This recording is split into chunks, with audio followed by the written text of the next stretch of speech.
Hello friends, എല്ലാവർക്കും ഒരു പുതിയ വീഡിയോയിലേക്ക് സ്വാഗതം. It's me Akhil Satish and welcome to Akhil Satish world.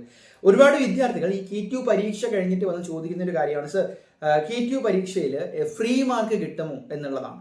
അപ്പോൾ നമ്മൾ പറഞ്ഞു, പാസ് മാർക്ക് എന്ന് പറയുന്നത് 2024 സ്കീം അനുസരിച്ച് 24 മാർക്കാണ്. 60-ന് 24, അതായത് എക്സ്റ്റേണൽ എക്സാമിന് 60-ന് 24 മിനിമം നിങ്ങൾക്ക് വേണം. ഓക്കെ, അത് കൂടാതെ എക്സ്റ്റേണലും നിങ്ങളുടെ ഇന്റേണൽ മാർക്കും കൂടി കൂടുമ്പോൾ 50-ഓ അതിൽ കൂടുതലോ നിങ്ങൾക്ക് വേണം. അതാണ് പാസ് മാർക്ക്.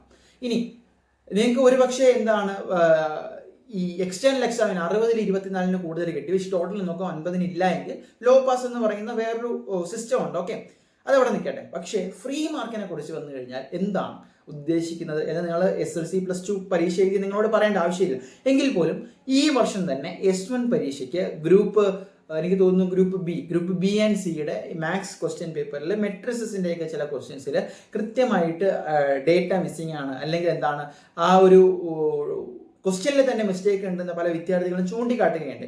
അപ്പോൾ ഇൻ കേസ് അങ്ങനെ എന്തെങ്കിലും ആണ് നിങ്ങളുടെ ക്വസ്റ്റ്യൻ പേപ്പറിൽ വരുന്നത്, ഇപ്പോൾ ഇൻസഫിഷ്യൻറ്റ് ഡേറ്റ, അല്ലെങ്കിൽ ക്വസ്റ്റ്യനിൽ തന്നെ മിസ്റ്റേക്ക്, അല്ലെങ്കിൽ ഔട്ട് ഓഫ് സിലബസ് ക്വസ്റ്റ്യൻസ് എന്ന രീതിയിലൊക്കെ വന്നു കഴിഞ്ഞാൽ നിങ്ങൾക്ക് മാർക്ക് കിട്ടും എന്നത് 100% ഉറപ്പാണ്. പക്ഷേ എങ്ങനെയായിരിക്കും മാർക്ക് കിട്ടുന്നത്? ക്വസ്റ്റ്യൻ എഴുതിയ എല്ലാവർക്കും 100% മാർക്ക് തരുമോ എന്ന് ചോദിച്ചാൽ അതില്ല.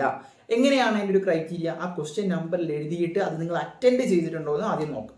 അറ്റൻഡ് ചെയ്തിട്ടുണ്ടെന്നാണെങ്കിൽ മറ്റ് ക്വസ്റ്റ്യൻസിൽ മറ്റ് ആൻസേഴ്സിൽ നിങ്ങളുടെ നിലവാരം, നിങ്ങൾക്ക് ലഭിച്ചിരിക്കുന്ന ആവറേജ് മാർക്ക് അതിനനുസരിച്ചായിരിക്കും നോക്കുന്ന അധ്യാപകൻ ഈ ഒരു ക്വസ്റ്റ്യനും അത് മിസ്റ്റേക്ക് ആണ് എങ്കിൽ നിങ്ങൾക്ക് മാർക്ക് തരിക. ഓക്കെ, അതായത് ഫുൾ മാർക്ക് തരുന്ന സ്കീമൊന്നും ഇതിലില്ല.